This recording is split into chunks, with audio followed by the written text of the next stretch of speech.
YouTube funds forced their hand. They would stay in Kenya forever if the money kept coming in. YouTube's rigged.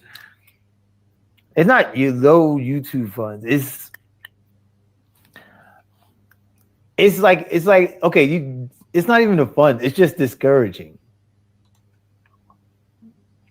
Like I just did like basically what, like I said, 30 days plus being live. 30 days plus being live every day. And it's kind of I like didn't know we were live. like Slick it ass kind of felt like I again. did something. Like I know I did something. It accomplished something. Ain't Well, nothing. But anyway, good afternoon, family. Good afternoon, yeah. Good afternoon. Good evening from my end. 20 minutes past 8 p.m. Hope you guys are doing amazing. Having a beautiful day on your end. It's been a good day right here in the 254. But of course, welcome to another episode of the Africa Today Show. My name is Joby. We have Mr. Black on Fire right there. Literally, we just started. okay. Okay, what the hell is he talking about? Who's this? But yeah, shout out to everyone live with us on YouTube, on Rumble, and of course also on the network. And to those who are with us on the radio station, we have this guy. He's a passport bro who moved in Kenya. Usually one among the good guys who have been talking positive about the country, unlike the other guy who has been raping women live on Twitter and talking trash about women, and still not having money to go back to America. He's broke. But yeah, He's this still. is one. Oh no, that guy's still in Kenya. I'm not He's sure, still. but remember last Oh, week I reported he was reported to be still in Kenya. So I'm not sure if he's still in Kenya. But yeah, I just bumped into this live of this guy, and he okay. said Well, oh, he's live. Okay. he's leaving Kenya for South Africa. So yeah, he's discussing the comments. People are asking him there because some of them are telling him, hey, you need to be careful with South Africa. He's also saying that he's going to South Africa because it's good for his audience. Apparently it's not, I don't know if it's about business, because he says he's launching a wine company or something here in Kenya. I think he said a wine company to be specific in Kenya. And he set up a different businesses in Kenya, and they're doing good. But yeah, I was just sharing. I wanted to start with this as we hear what he had to say, And again, it goes back to what we've been saying, because I don't know if he knows a lot about South Africa as he goes there, but the fact that you've Eh, spoken about Black Americans get that a bit of respect more than the rest of yeah. us, in Is the he going to? country. Is he going to live or just going to visit? He's going to leave, completely relocate Oh, to South Africa, because he because says well, he's going to be coming to Kenya once a month because he still has yeah, back and businesses here. forth. Yeah. Yeah, Okay. So what he's saying is, let me tell you what he's saying. He wants to go to a more developed country. yeah, Um, I'm already telling what he said. I don't even know this dude, but I'm telling what's in his yeah. mind. He wants to go to a He, more developed country. mm, He knows South Africans are going to treat him with more respect because obviously these passport bros have been doing bad in Kenya. Uh, mhm. Yeah, because so, he says he doesn't pass a day in Kenya without having argument with people. And of course, I think that's a thing with yeah. us. We are more of argument people, not in a bad way, but we like being in conversations and engaging in conversation back and forth. So if you feel But, triggered or you but can't answer The questions, Kenyan Africans are also smarter than the South African. I'm being honest. I'm just saying, don't come for me. Don't come for me. I'm just telling you the truth. Don't come for me. The we love Kenyan that lady. African, uh, We love that. We love that lady coming for you, telling you, "How dare you, brother? How dare don't come for me. The Kenyans are more educated on a whole level. I'm not saying all of them, but Kenyans are more educated on a deeper level than South Africans. So you?" I'm just keeping it 100. So don't get upset with me. I'm just saying. So he wants to go to a place where also where they gonna worship his ass a little bit. Mm-hmm. Um, Ed Lord is Lord in here? Lord isn't here. Go to SA, bro. I be getting tired of making content in the same country after a month or two. Yeah, Lord, I'm going to SA. I'm definitely going to SA. I'm tired of arguing with people. The market, don't fight the market. So yeah, if you're gonna be an SA, holler at me. Cause yeah, I'm gonna be in that region. I firmly believe in places like London and Brazil will fit your vibe better. London's amazing. That shit's just super fucking expensive. I cannot stay in London.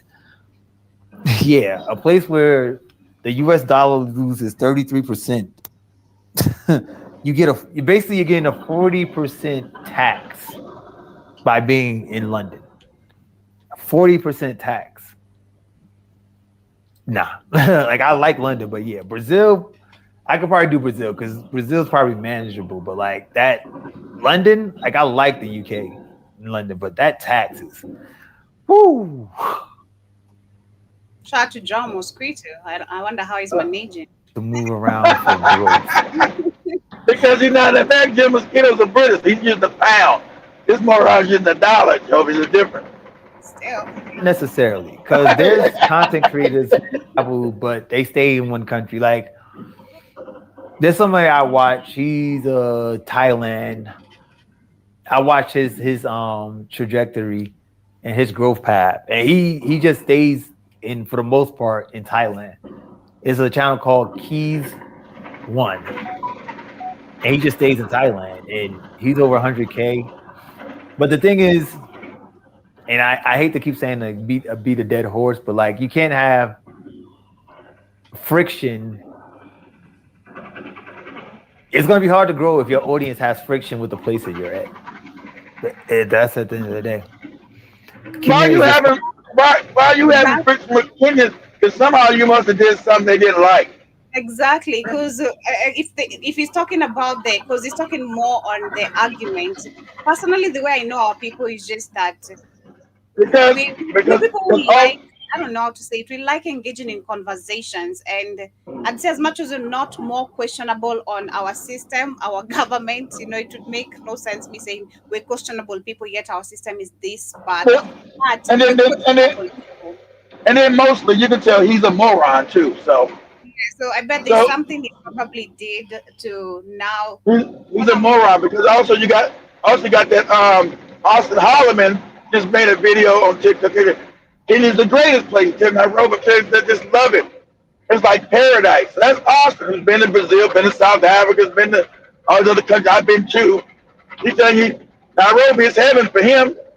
He said, Yeah, I'm not never trying to leave no Kenya. Not Kenya's heaven. we also It's had heaven for me. we had Uh, temps we had temps in Kenya this weekend. She also said the same. She said she loves Kenya. She doesn't want to leave Kenya. The energy, the vibration of the people is just amazing. So, unless you do That was something, Tim's first time. yeah. That was Temp's first time in Kenya. Uh, Yeah, so unless you do something wrong here, I don't know, unless you do something wrong, unless you're stupid as well, unless you're ignorant, that's when you find yourself on the wrong side. If you're smart, you know what you do, if you interact with people correctly. That's true. Because today I was watching a video of it was a Burundian or a Rwandese. We have most okay, of the Rwandese Burundians in Kenya as well, right? of So course. most of them are The not Baroon, the not Burundis and the Burundese guys you didn't know are really the same people, guys. They yeah. split the country by the Belgians. It's the same country. I mean, same people. Yeah. So if not on the beauty sector, most of them end up literally either being on the food sector, which is maybe hawking peanuts on the roads, or fruits and those kind of Okay. things. So there's this there's this group of Kenyans mechanic guys, and they met a Rwandese, and they ate Yeah. his peanuts and refused to pay him. And then there were other guys, because they were Wow. so mad and so furious, and because he's focused on the people who refuse to pay his peanuts, some other guys passed grabbing extra and he didn't even notice. So Oh man. the fact that that was caught on camera, the video was saying Kenya is not for beginners. So unless you're stupid, ignorant, you don't know how to interact with people, what's gonna happen to you. There's someone who's gonna Ken- pass you peanuts, Kenya's or not for Kenya's not for beginners. So the guys that fam, he argued with them, and some other guys stole his other shit from him.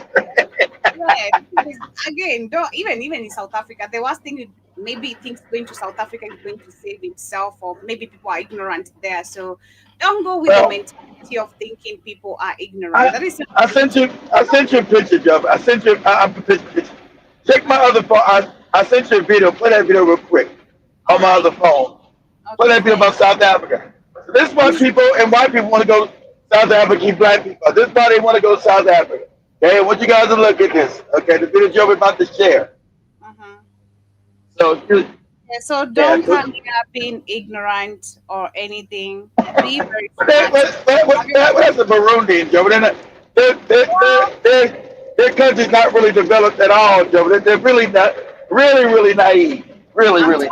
I'm talking based on also the Black American one I shared about last week. Going to Oh, Tunisia, okay. and, your That was great. Yeah, they did a bunch of it. That didn't make any sense. But Joe should have videos, a bunch of videos been made about that lady, about how stupid. I mean, how you gonna go place you know where you at? They've been doing that in Northern Africa. I don't tell you. I don't tell you, crazy ever. So everybody want to go to South Africa.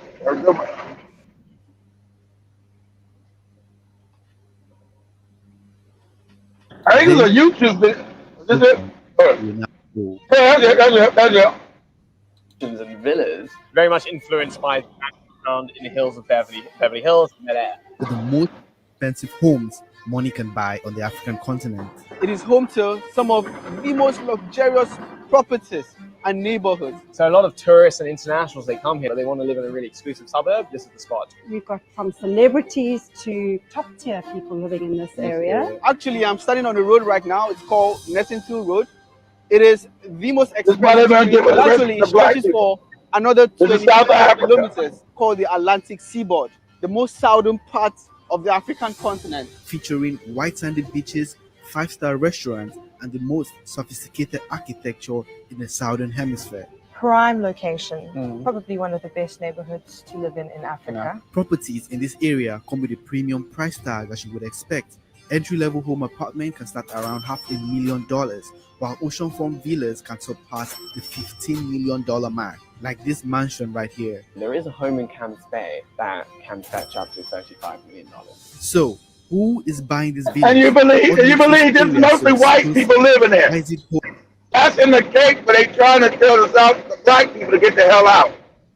Right? That's in the cake. Go ahead, y'all. Home to some of the most expensive properties in Africa. How much does these properties cost? And what does the properties look like on the inside? I'll visit all of these neighborhoods and rank them from the least expensive to the most expensive, and of course answer all of your questions. Interesting. He's on my Not the bleaching girl. Not now. Yeah, so there's literally Africa is beautiful. That is what I'd say. Also in Kenya, we have like really super amazing houses. If you look You at do. places You do. Runda, Lavington, being honest, You do. It's a wonderful place in Kenya. But Kenya's beautiful place in Kenya, but Kenya's still not developed like South Africa, Joe. I mean, beautiful place in Kenya. I won't deny. Outstanding place. I prefer Kenya more than I do not South Africa. There's more black people. That's just me. But, I'm just saying, as far as development, there's no country more developed than South Africa in Africa. That's why everybody's there. Go ahead, You'll Joe. be more accepted in Kenya more than South Of Africa. course. You better bring your ass right here, please. I meet that lady yesterday was there with the white mosquito whining at black people why they're not fixing their country. We get the point, but please. We get the point, but please. You also majority of your people also living in Empowered. Empowered. we talk about that and address the real issues in your country. Stop acting like black people are the only problem. But of course, talking about stop acting like the black people are the only problem. Yesterday, I shared something very, very amazing regarding the music artists who majority of them were left homeless and how they misspent their money. We looked at so many groups, so many families. Literally, I can't remember majority of the names. I'm so sorry. Those people are really And you guys know I knew that video. And if you guys know, you guys know that video got blocked because we showed that Charlie Kirk shit. I knew that was getting blocked. That's why I said play that music. I knew it. Yeah, but when we were showing the truth, I already knew this video was getting blocked. That's why I said play Shaka Khan and the other music. I didn't care. I knew when we showed the truth about that fake Charlie Kirk shit, YouTube was gonna block that shit. Wow. So a good time for you to be reminded, download our app in case you're missing the shows on BitChute and Rumble. You'll find them. Exactly. Of course, karibuni sana once again. Yeah, I'm gonna start with this video, which actually explains now where we have 10 of the. That's the movie. That's the movie we told you to see. You think that's Gone with the Wind with the mammy lady. That's Gone with the Wind, Joe.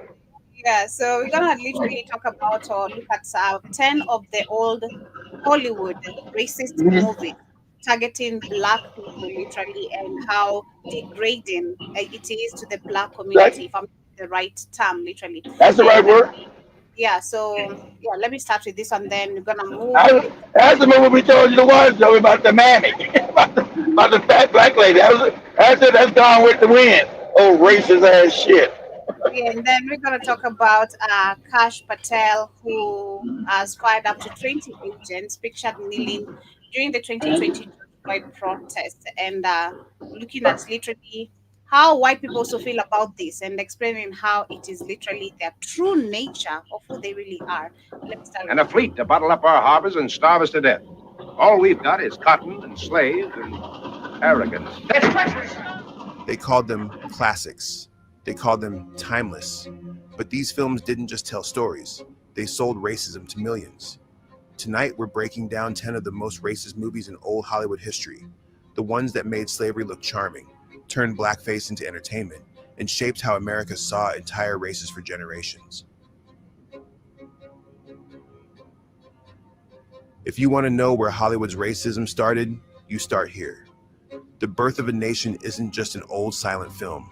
It's the blueprint for American propaganda on screen. Yep, one of the first big films, 1915. Griffith, this 3-hour epic tells the story of the Civil War and Reconstruction from a proudly white supremacist perspective.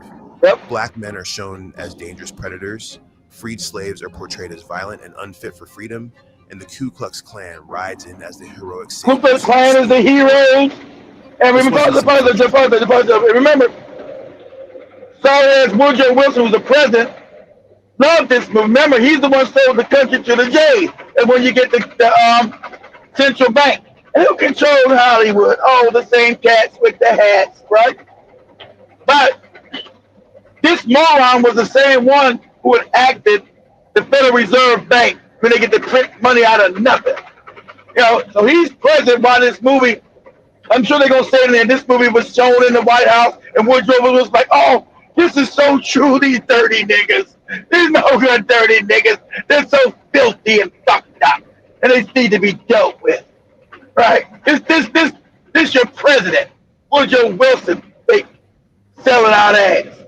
You know, so all these narratives, all these fake slave narratives, all this hatred, always been propagandized when they're the true criminals.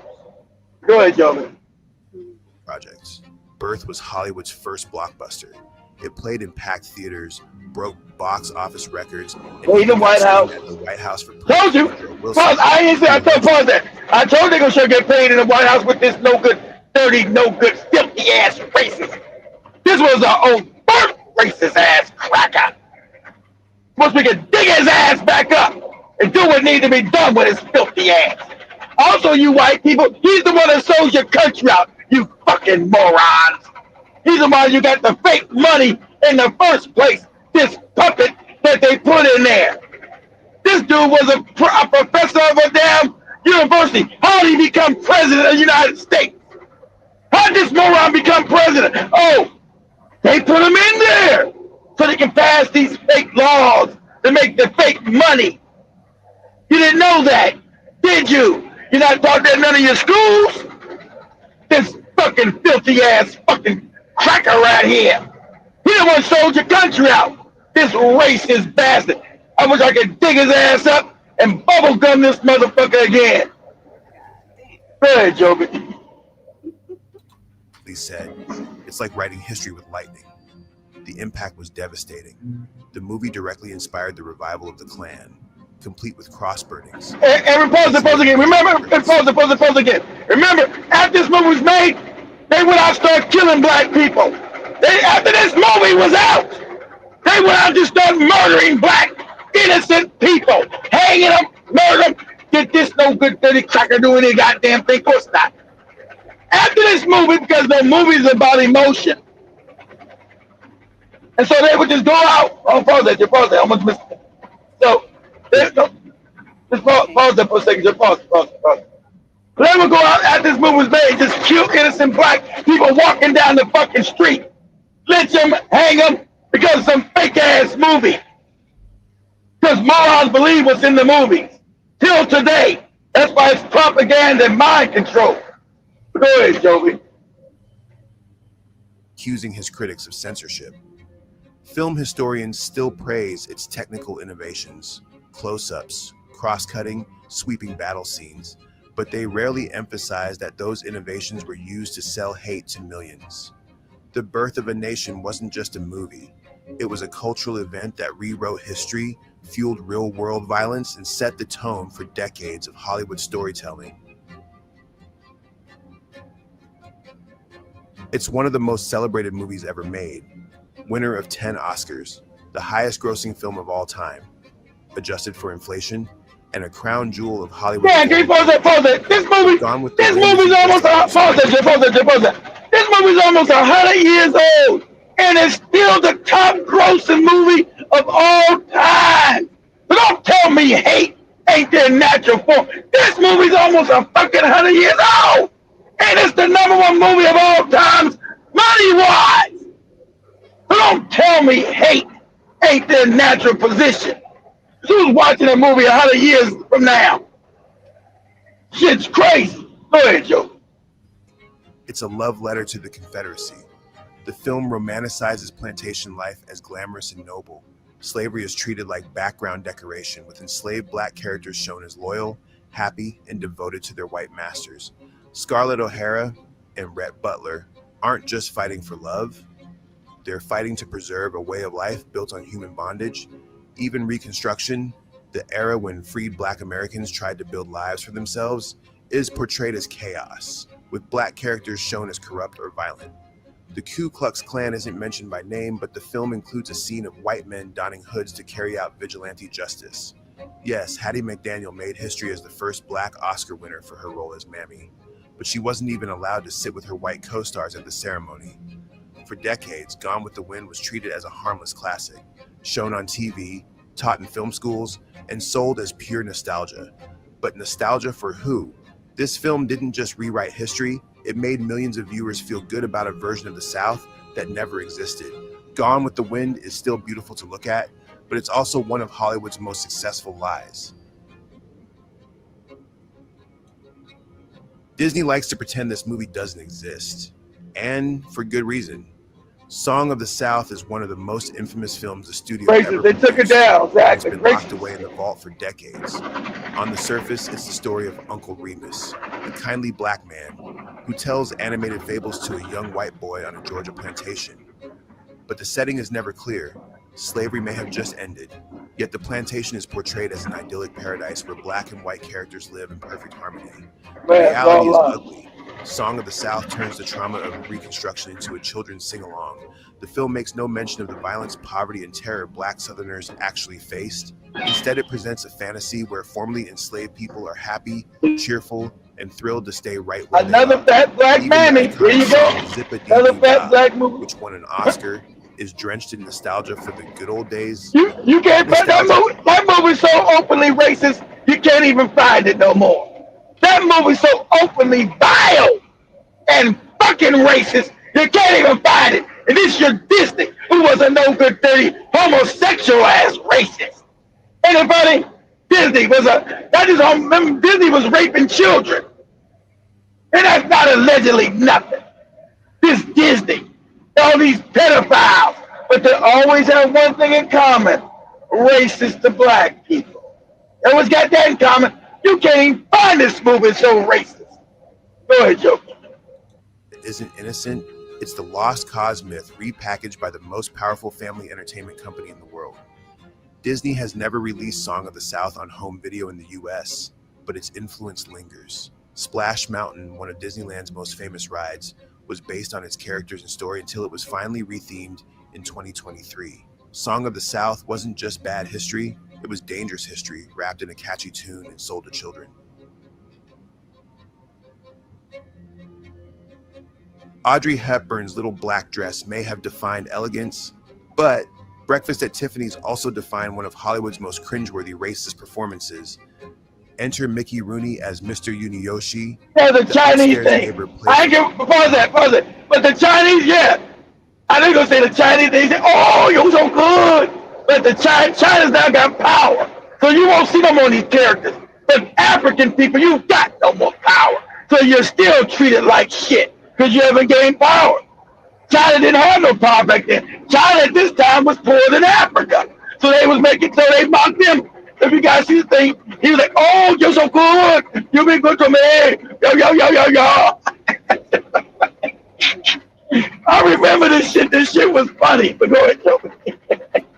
Instead of casting a Japanese actor, the filmmakers put Rooney in full yellow face, fake buck teeth, thick glasses, exaggerated accent, and cartoonish mannerisms. He screeches, stumbles, and shouts every line like a bad stereotype come to life. At the time, audiences laughed. Critics praised the performance as hilarious. But today, it's hard to watch without wincing. Asian American activists have called it one of the most offensive portrayals in Hollywood history, and even director Blake Edwards later admitted he regretted it. Rooney, however, never apologized. When asked, they only regret it because China has power now. China said you'll never make another motherfucking movie like that about us ever again. That's why. See, like Geoge showed you about morality and justice doesn't work unless you got power.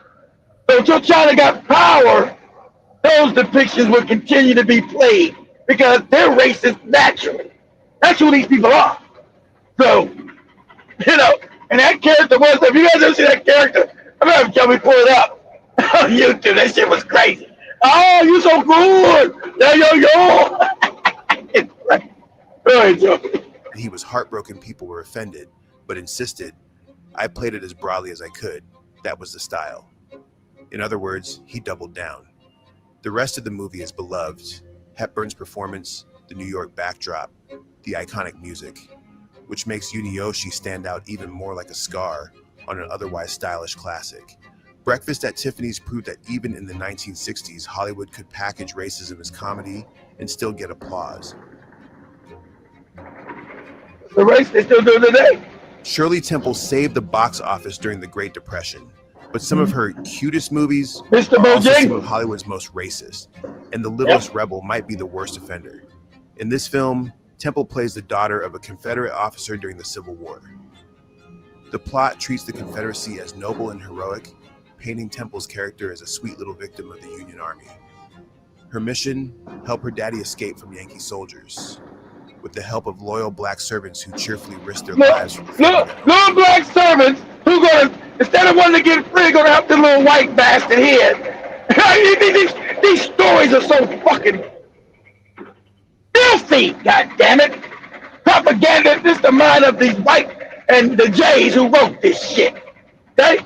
Most of the writers were the Jays, were the cats with the fucking hats wrote this filthy ass lies. So instead of getting free and fighting against the little white girls enslaving their ass, which the black people did, they would, in real life, they would have killed their ass. But in they fake movies, oh, missus, we don't want you to get hurt. We gonna risk our lives over you, white lady, white girl. Ooh, wow! Saying that black people are too stupid to even save their own self. They're gonna sacrifice their lives for their white masters. These movies were deplorable, despicable. Go ahead, Joe. And yes, Shirley Temple even appears in blackface. In one scene, she performs a minstrel routine, complete with dark makeup and exaggerated dialect, Damn, I never seen that. Type into a song and dance number. Wow, so that's you. 1935 loved it. The The film was a massive hit and helped cement Temple as America's sweetheart, but it also helped cement the idea that slavery-era South was something to feel nostalgic about, a place of happy plantations, loyal servants, and adorable little girls saving the day. For decades, The Littlest Rebel was shown as a wholesome family film. Today, it's impossible to ignore how it sold the Confederacy as charming and turned racist caricatures into entertainment for millions of kids. Stagecoach is often called the movie that invented the Western as we know it, the film that made John Wayne a star and turned director John Ford into a legend. Oh yeah, the fake white cowboy shit. But it was no white people's cowboys. The cowboys were black men. Black men were cowboys, not white men. But they take, of course, they like to steal history, make it white, and change it. So, yeah, the cowboy was black, not white. So they took it all your history and remake it white. What they do? Go ahead, Geoge. Stereotype. The faceless, savage Native American. In Stagecoach, the Apache aren't characters. They're a threat, a horde of nameless others meant to be gunned down. The film's big action sequence is a shootout where passengers on the stagecoach mow down attacking Apaches like this was the white man stealing America for themselves. It's all, show these cowboys. It's the white man stealing America from the other indigenous people, and it's the right thing to do. It's all the movies we've all seen. It's the white man killing people and stealing the country they're not from, and now calls himself an American, even though this no good bastard is from England or France or fucking Germany. Go ahead, Joe. They're thrilling, meant to make the white heroes look brave. Ford's framing made this the blueprint for decades of Westerns, indigenous people as the obstacle to progress, the enemy to be conquered so civilization could win. Audiences exactly. We must kill these savage. We must kill these savage bastards to make America. We must steal the land like we do in Australia. There where we go. We must kill these bastards and take the land to make civilization come in. You poor dirty savages. Hollywood kept repeating the formula. There are no Apache voices in the film, no humanity given to the people defending their land. It's Manifest Destiny on film. Bloody, one-sided, and celebrated as great cinema. Stagecoach is still taught in film schools as a technical masterpiece. And the genocide. And I said, they celebrate their genocide. You need to understand this as African people. Like, they celebrate. They're not ashamed of their genocide. They celebrate it in their movies. They're proud of killing people, stealing their land. They say, how dare you be an immigrant? These motherfuckers are immigrants. They came and stole other people's land and created fake countries called the United States, Australia, South Africa, New Zealand, Canada. That's what they did. Came and committed genocide, put in that movie like, yeah, we killed these no good savages. Damn right. Shout out to our Jesus. Jesus made the way. Amen. Go ahead. Trail of Native Americans justified real-world violence, feeding the myth that they were dangerous savages who needed to be wiped out. Hollywood called it adventure. History calls it erasure. By the 1970s, Hollywood was supposedly more progressive, but Mandingo proved the industry could still turn America's ugliest history into entertainment. We had Joey play this movie. Remember this movie? This movie's so terrible. Remember the black guy, you little black niggas sit up on my feet so I get the rheumatism. And that movie had the white man putting his dirty, nasty feet so his disease could go out his body and go into the black kids. And then they had him up in there. Yeah, Joe, that movie's, oh yeah. So they were holding candles and shit and let the candles burn their hands and shit. If they move, they get beat.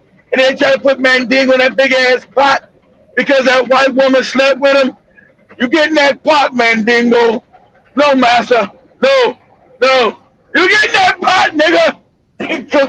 Go ahead, Joe. Billed as a shocking drama, the film is set on a southern plantation where slavery is depicted with brutal realism, but also as a twisted spectacle. The plot includes slave fighting for sport, forced breeding, rape, and an interracial affair that ends in violence. Ends with him getting in the On one pot. hand, Mandingo doesn't sugarcoat slavery like earlier films. On the other, it sensationalizes it, turning black pain into voyeuristic shock value. Critics called it slave-sploitation, a movie that used racism as a selling point. The marketing leaned into the controversy, promising audiences something taboo, something too hot for the screen. Even the interracial romance, one of the few at the time, is treated less as love and more as scandal.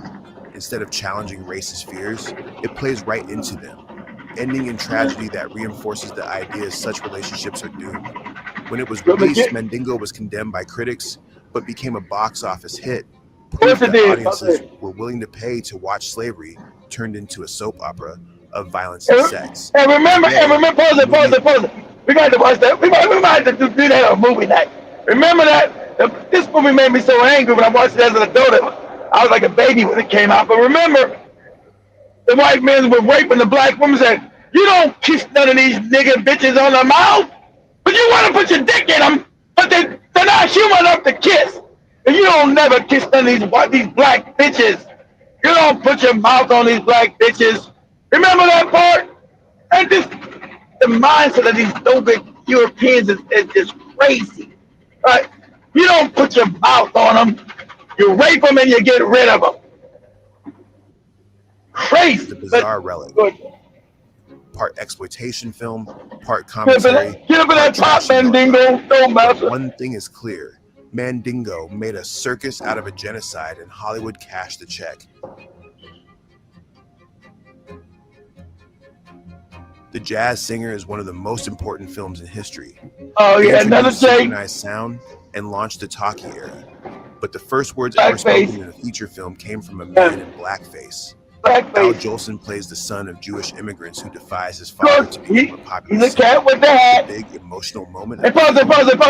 And again, he's a cat with the hat doing blackface to black music. Remember, he's doing Tin Pan Alley and jazz. He's a jazz singer. So it's a white Jewish man as the jazz singer. Another genre, the most popular music back then, created by black Americans. The biggest music in the world back then was jazz, created by black Americans. But they're going to show a white Jewish dude putting black face on him, pretending to be black. He's the jazz singer. Psychopathic. Jolson performs full minstrel makeup, singing about Mammy in a caricatured black dialect. The scene is meant to be triumphant, a moment of self-discovery, but it does so by mocking black identity. Jolson didn't just do blackface once.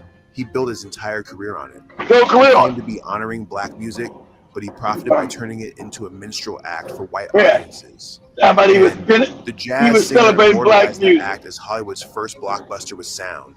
For decades, the film was celebrated without context. Film schools hailed it as a technical revolution. Studios re-released it. Few bothered to mention that the sound era literally began with a racist performance. The Jazz Singer isn't just a movie milestone.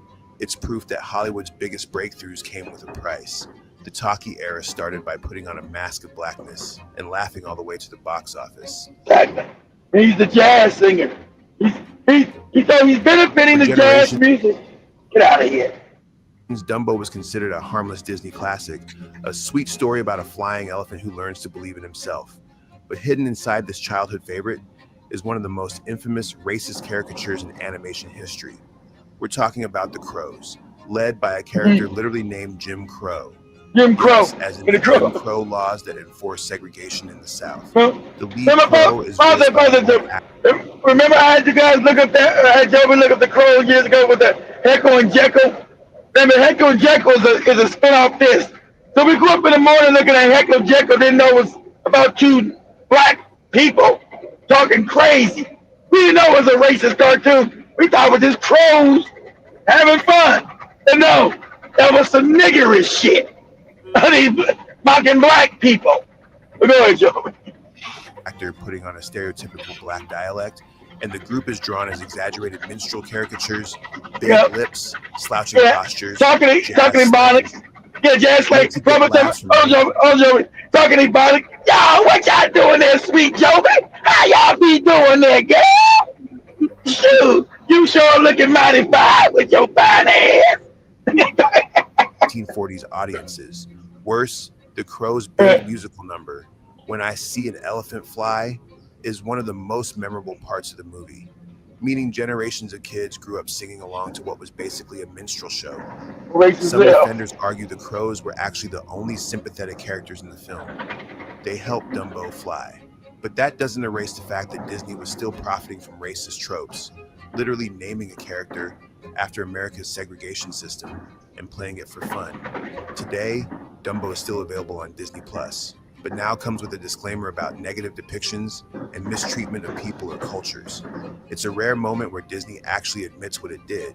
Dumbo may have been about believing in yourself, but it also taught kids to laugh at stereotypes, one catchy song at a time. Will Rogers was one of America's most beloved humorists, a folksy comedian who made audiences feel like he was just chatting with them on the front porch. But in Judge Priest, Rogers turned the Reconstruction South into a punchline and sold one of the most whitewashed versions of history ever put on film. Rogers plays Judge Billy Priest, a kindly Southern judge who upholds justice in a small Kentucky town. The movie is filled with Confederate nostalgia, rebel flags, veterans reminiscing about the good old days, and jokes that paint Reconstruction as a mess. You see how the country, it benefits the losers of the war because this country has exalted the losers of that war, of Civil War, because they still wanted to keep slavery and have rape and hurt blacks. Remember, we didn't see no good movies about the North winning. It was always about the slavery South, and it was good, and these niggas were supposed to be enslaved, and rape and murder and pillage was always good. That's all we seen grow up in these fucked up movies. And since you're not taught to critically think, these movies are propaganda, it's anti-black, anti-African. That's how you grow up with a lot of self-hate. That's why you want to skin bleach, because these movies teach you to hate yourself. Go ahead, Joe. But the film's most notorious feature is its use of Stepin Fetchit, one of the most famous and controversial black actors of the era. Fetchit plays a bumbling, lazy servant whose main job is to shuffle, mumble. I don't know what I be doing. That made white audiences laugh, but reinforced deeply harmful ideas about black people being childlike and incompetent. Hollywood loved it. Being childlike. The movie was a hit, and Rogers' portrayal of the good Southerner became one of his defining roles. But Judge Priest didn't just entertain, it taught millions to see the Confederate South as funny, harmless, and morally right. When a movie makes the Old South look charming and its black characters look like jokes, that's not comedy. That's propaganda with a smile. They still call these movies classics. But classics for who? These weren't just innocent products of their time. They were tools used to romanticize slavery, to dehumanize black and indigenous people, to turn racism into entertainment and sell it back to audiences as family fun. Studios built their reputations on these films. They gave them Oscars. They put them on TV every year. They taught them in film schools. And for decades, nobody asked why. Now it's your turn. Yeah, and still, not majority of the people still get to ask why, because most of the majority of the people don't understand how entertainment has been used to literally tell histories in different ways. You talk about war, you talk about a lie. So you talk about pandemics, many different things. What has changed? That is the question I think we need to ask right now. Do you think anything has changed? No, nothing's changed. It's gone more sophisticated. Has anything changed? No. But you got the rapper all with his pants off his ass and mumbling, yeah. No, nothing's changed, Joby. So anyway, because black people don't have any power. So what you do, Joe, real quick, well, forget, go to YouTube and say scene from Breakfast breakfast at Tiffany's. Breakfast at Tiffany's. Uh, breakfast at Tiffany's. Mickey Rooney playing the Chinese guy. Hey-yo, hey-yo, yeah-yo, oh, oh. It's so racist. It's so over the top racist. A white guy playing a Chinese guy is crazy. See, from Breakfast at Tiffany's, where Mickey Rooney, Mickey, Mickey Rooney plays the Chinese guy. For educational purposes, but anyway. Yeah. Yeah. Educational purposes, YouTube. Whether we put the copyright or not, still they end up doing their own shit. But They, anyway, they sure do. That's right. this for educational purposes only. Purposes such as criticism, comment, news, reporting, teaching, scholarships, and research. So this is for only. Well, I knew yesterday's show was going to get blocked because we showed the Charlie. I knew yesterday was going to get blocked because we showed the Charlie Kirk thing, the fake. So I knew I was going to get blocked. Period. That's why I say play Shaka Khan. Go ahead, Joby. He's going to play the Chinese guy. Hey,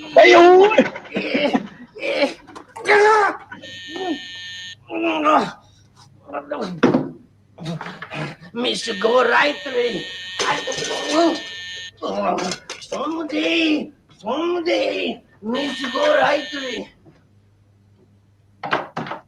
What happened to you anyway? You take off for the powder room, and that's the last I see you. Now, really, Harry? Harry was the other guy. I'm Sid Arbuck. You like me, remember? Mr. Go right way. I protest. Oh, darling, I am sorry, but I lost my key. But that was 2 weeks ago. You cannot go on or keep ringing my bell. You disturb me. You must have a key made. But it won't do any good. I just lose them all. Come on, baby. You like me. You know you do. I worship you, Mr. Arbuck, but good night, Mr. Arbuck. Baby, wait a minute. What is this? You like me. I'm a liked guy. You like me, baby. You know you do. In 30 seconds, I got to call the police. All the time a disturbance. I cannot sleep. I got to get to my rest. I'm an artist. I got to call a bike squad on you. Don't be angry, you dear little man. I won't do it again. You promised not to be angry. I might let you take those pictures we mentioned. When? Sometime. Anytime. Good night.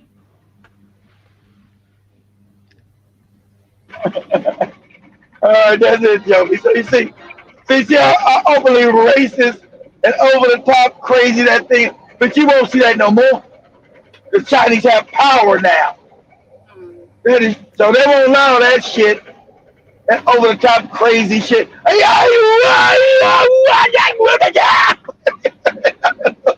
It's hard for black people to fight harder and create what is theirs. Create your own space, because in that way you create respect. You know, the same way they start the same way you got same way you got for black people. The gods must be crazy. When a motherfucker's looking for a Coke bottle, gods must be crazy.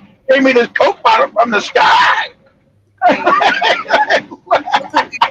Very quickly before we get to switch up. Go ahead, Joey. Go ahead. Kash Patel, and what he had to say, and literally videos of other people what they had to say. But we have Jason Karibu Sana saying yesterday's videos got blocked an hour after. Couldn't watch the replay. Yeah, exactly. But you gotta get one more bit shoot. Go ahead, Joe. Download the app. So in case you're missing the shows, like I keep on saying this every single day, download the app in case you're missing the shows on YouTube, or if privatized or if taken down through the app. I'm gonna upload them. I upload all the current shows when I get home on the weekend, guys, so you guys can watch on the network, right? So the one that got messed up by YouTube yesterday, it will be uploaded for next week to watch, right? So yeah. But I knew that was going to be blocked because we showed the Charlie Kirk fake Saya. Go ahead. I also say Big Cheese. Karibu Sana says when Kid says no such thing as death, he really means it. It's because no matter who gets assassinated, Kid says it was fake, and then they're still alive. No, I get the point, what you're trying to say. I get the point. But I also see Jason says some of my great aunties lived through those times. Woodrow Wilson and some great great uncles lived during the Wow. Lincoln times. My great great grandparents lived during the compromised Washington era. Shout out to your family, such a history. They have a legacy, I'd say, of a history, according to what you keep on saying, Jason. Big Cheese says John Wayne is on the record saying, I'm proud to that. I've never shaken the hand of a black man. And Yeah, remember John Wayne? All he said John Wayne are filth. John Wayne said black people are filthy and dirty and should never be in a position of power.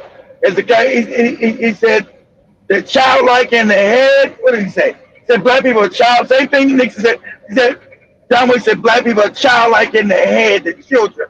They shouldn't be ever given a place of authority of power.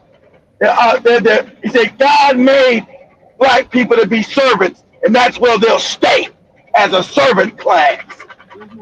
Good. and that's Jason says everything going on nowadays, Big Cheese is fake and seems fake. This mass shooting, lynching, etc. All script within these bogus illusions and nightmare. Well, we can't also say everything is.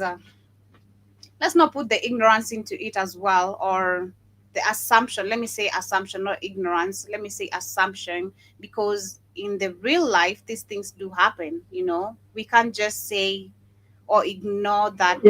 Yeah, we can't say everything. Everything is fake. Exactly. Big Chizo says, me and Kate don't like the way those Western movies portrayed our Indian Native Americans ancestors as savages.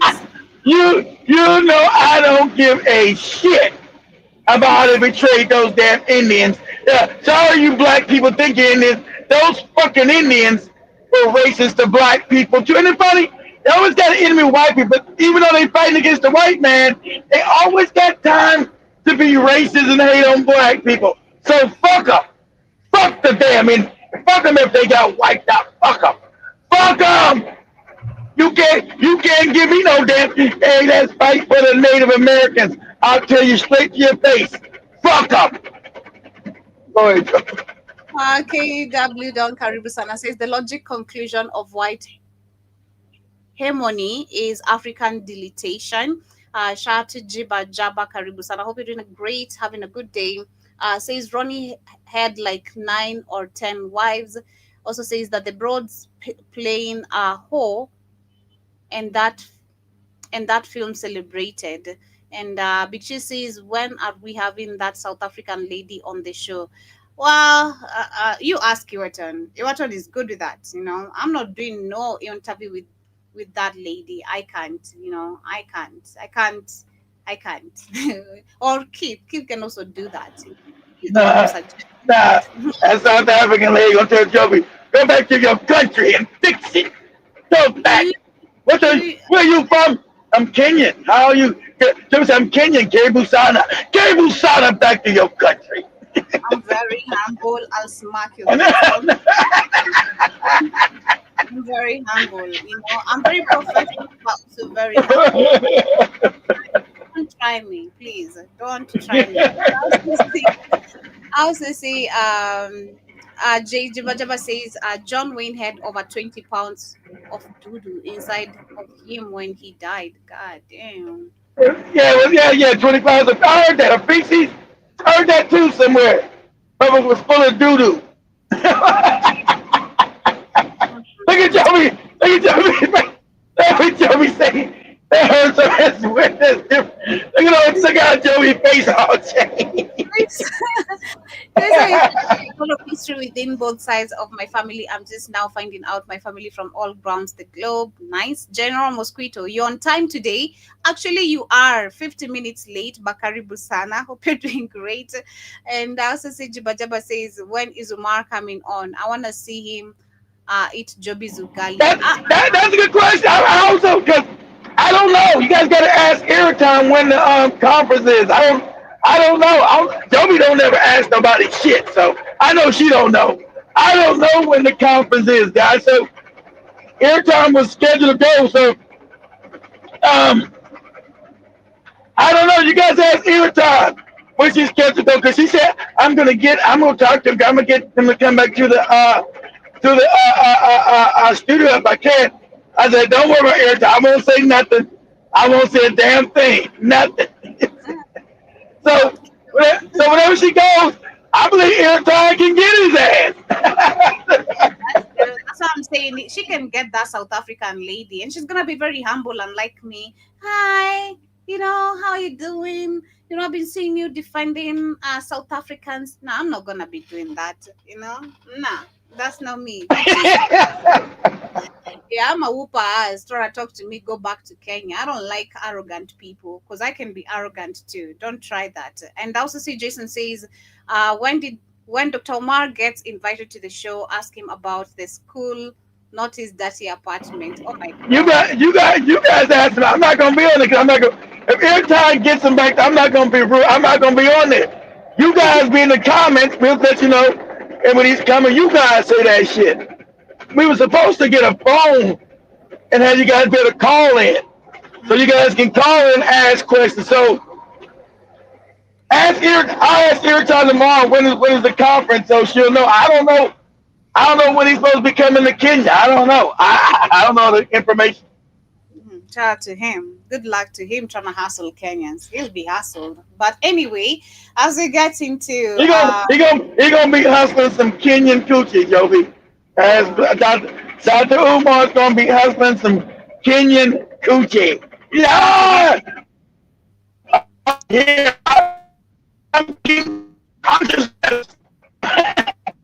I'm glad I didn't hear that. My internet broke. Thank God.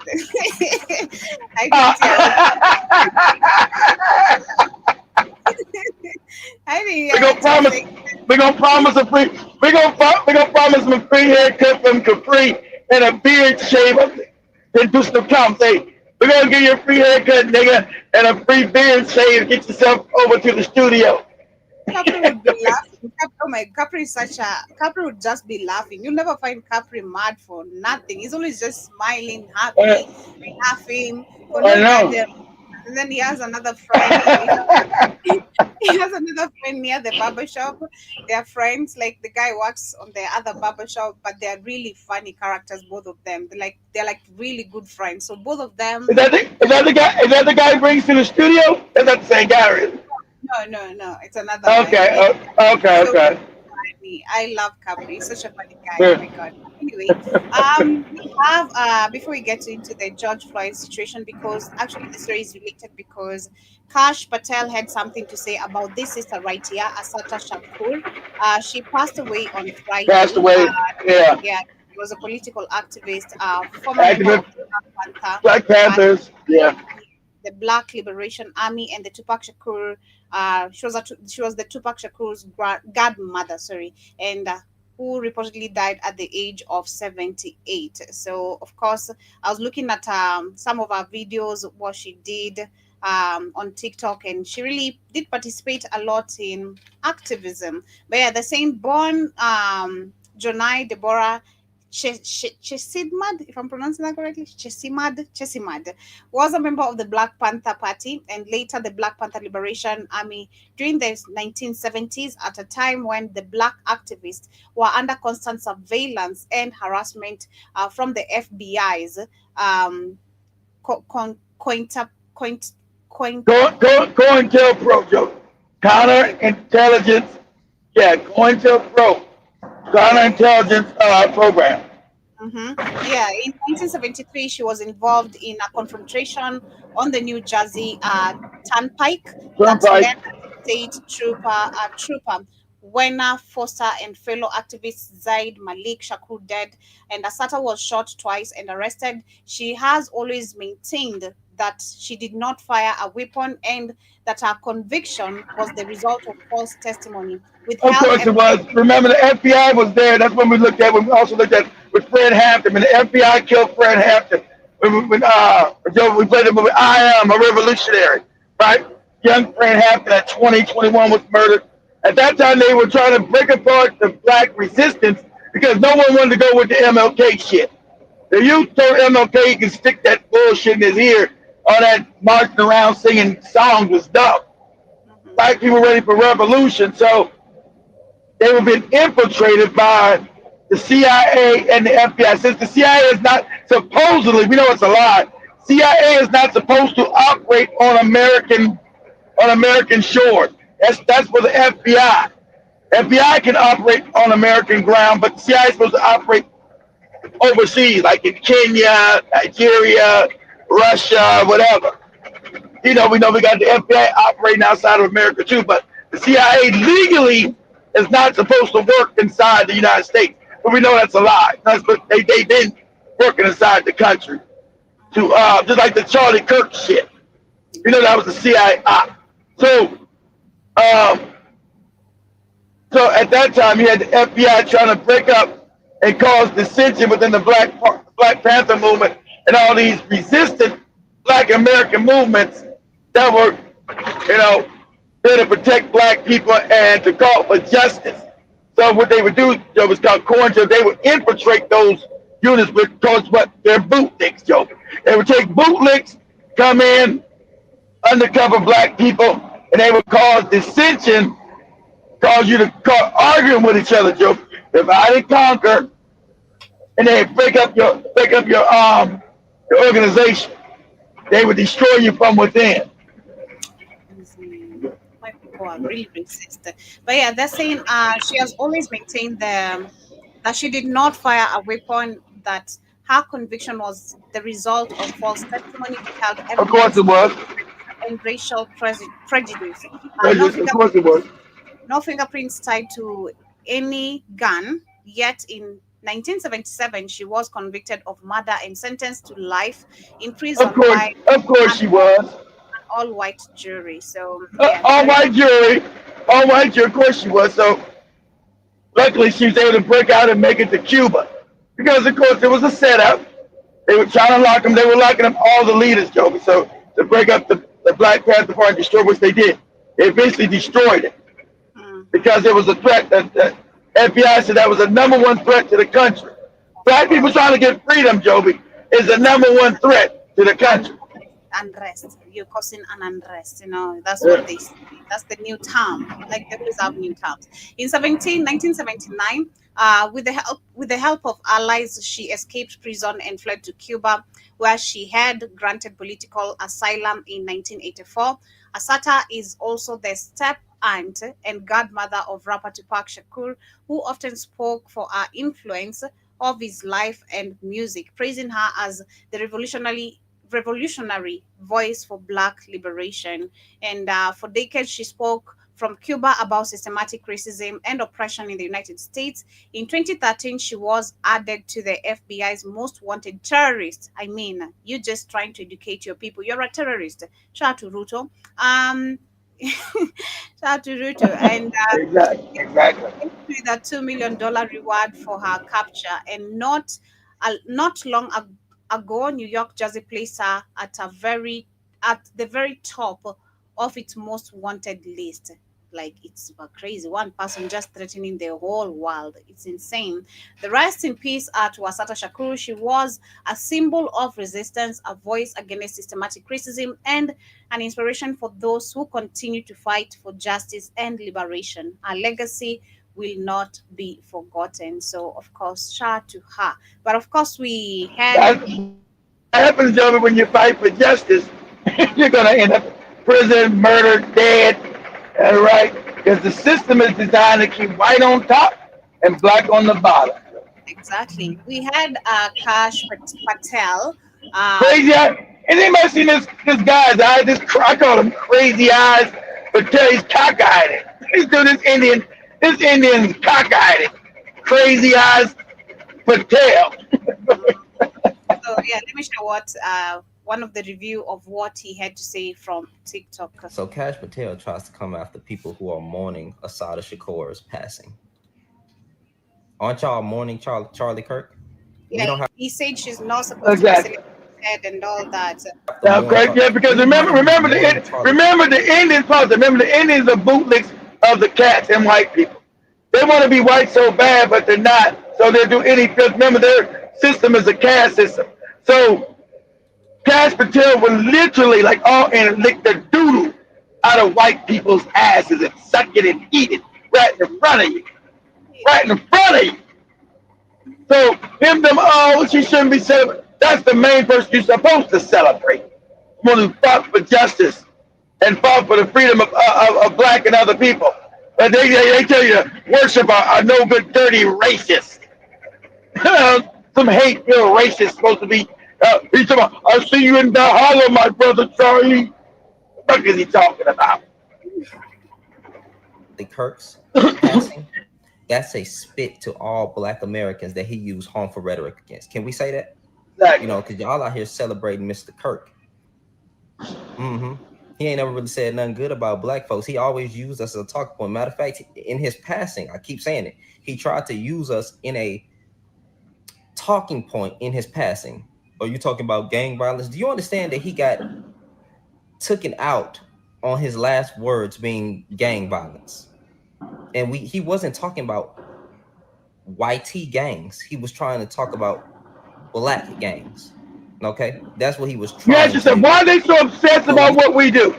It don't even affect them. Why are these white racists so obsessed about what we do? Because they know if we ever get free, they're done.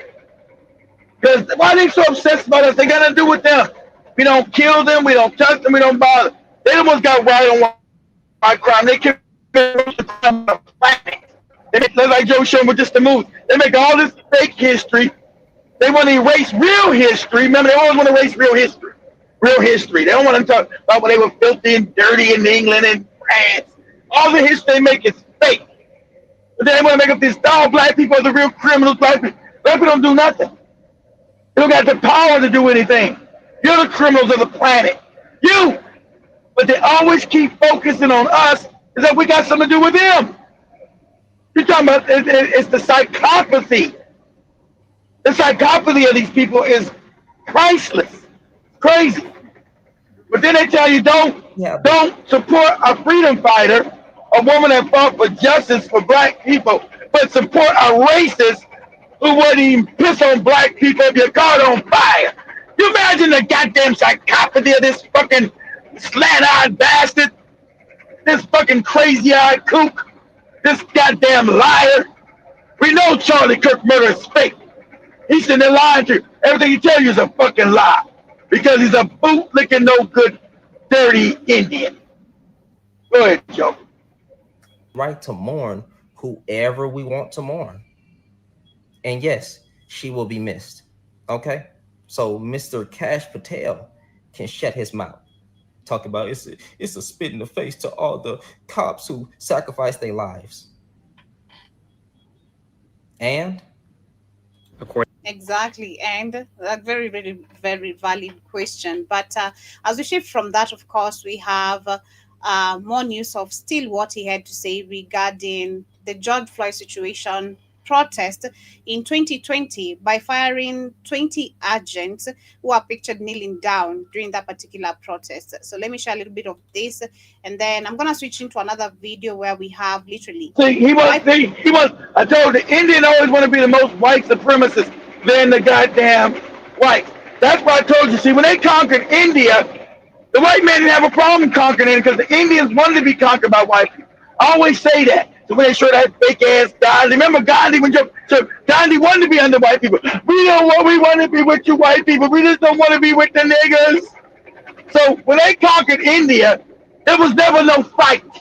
The Indians worship white people today and always. So them going into and I told you, and India was 10 times richer than Britain, 10 times wealthier than Britain. So how does a poor country like England, 10 times poor, conquer a richer country? They had better technology back then. How's that? Because Kash Patel is no good, but they worship white people. So they were happy when white people came in and started knocking them in the head. Shut up, you dirty Indian. This is going to be our country. Yes, of course it will be. Of course. Smacking them in the face. Shut up. Yes, we're going to shut up. That's why the Indians were going crazy over the Israelis killing the Palestinians. That's why the Arabs are now kicking all Indians out their country. They said you can't be trusted. You suck white dick. You're spies in our country. We can't trust none of you Indians. We're getting rid of all of you. All you got to go. We're going to get rid of all Indians in the Middle East. All you got to go. From Qatar to Saudi Arabia, Abu Dhabi. They're getting rid of all you Indians because they don't trust you. Go ahead, Geoge. Including about 15 linked to a 2020 incident where agents were photographed kneeling with protesters during demonstrations over the death of George Floyd. Well, the kneeling incident was very controversial at the time, with FBI leadership initially defending the agents' actions as a way to de-escalate the tensions. Well, the Justice Department said earlier this year that it is reviewing the conduct of more than 1,500 agents associated with cases that have found disfavor in the new Trump era, including investigations. See them now all you morons that don't know Trump is a racist, he's showing. So them showing solidarity with a black man who was murdered by the police is an offense to white supremacy. You understand that? So Trump and his DOJ is now coming after those FBI agents who showed solidarity with the murder of George Floyd. All they did was say, yep, the murder was wrong. And we're going to do a moment of silence, a moment of dignity, a moment of respect to the white supremacists. Is how dare you support this dirty nigga when we murdered? He's supposed to be murdered. And as you heard, Charlie Kirk, he was a despicable criminal. He was a filthy scumbag. And those are their words, what they said about George Floyd. Not mine. I'm a filthy scumbag. See, they're right, and that's why they're being wiped out. The universe is getting rid of their ass. They're never going to change being wicked and evil. The Indians are going to be wiped out. They're never going to change being evil and wicked. Because whoever created them in that way. And they got to go. The planet, ain't nobody fighting them. The planet is saying, no more babies for you motherfuckers. No more babies.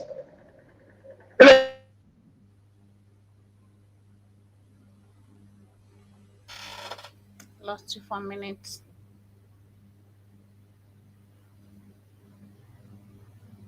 I think it's good. I lost you for a minute, but let me continue. The FBI has gone out. Go ahead. Yeah, so okay, we have let me share the more videos from TikTok as well. To the AP, about 20 agents have been fired total for Can you hear me? Yeah. This comes amid a broad from across state. And listen, a number of agents have actually sued the FBI for unlawful termination. But here's the deal, folks. So let me get this straight. So I thought we were okay with respecting the dead and showing solidarity when, the time comes, except when you're black. 20 FBI agents, including some military veterans, with protections that make it unlawful to fire them simply because there was a picture of them kneeling down in solidarity with protesters during the George Floyd killing in protest in 2020. These people were fired like 5 years later because they were in a picture simply kneeling in solidarity for the killing of George Floyd.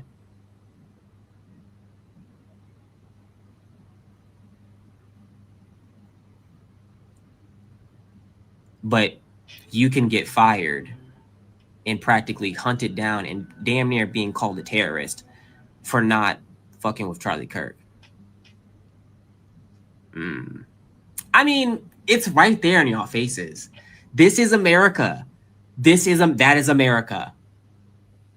The U.S. company will have control over how the algorithm pushes content. Okay, that's on TikTok. But as I switch on this one, this is a white guy literally reacting to now what Kash Patel had to say. And this clearly just shows you also how they, maybe majority, how they feel about this situation. It's just that they can't openly speak up, or we have those who speak on their behalf, like this guy. Now, in other news, Kash Patel making massive waves when it comes to the FBI.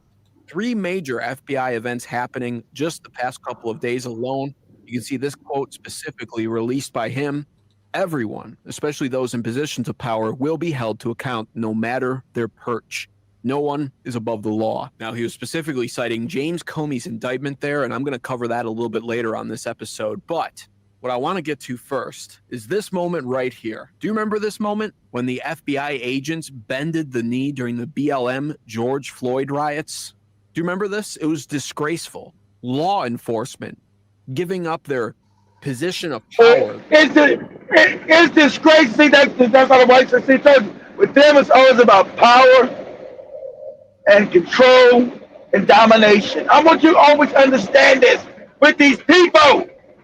That's why they're always going to be your natural enemy. For the concern of that. See, they're never going to extend no humanity. So these people extended the humanity of a wrongful death. They don't believe that this is despicable. Because for him, for this no good white bastard here, it's about control, domination, right? That's what this is about them. Control and domination. They don't believe in any humanity. Humanity is weak because they're not human beings. Humanity is weak.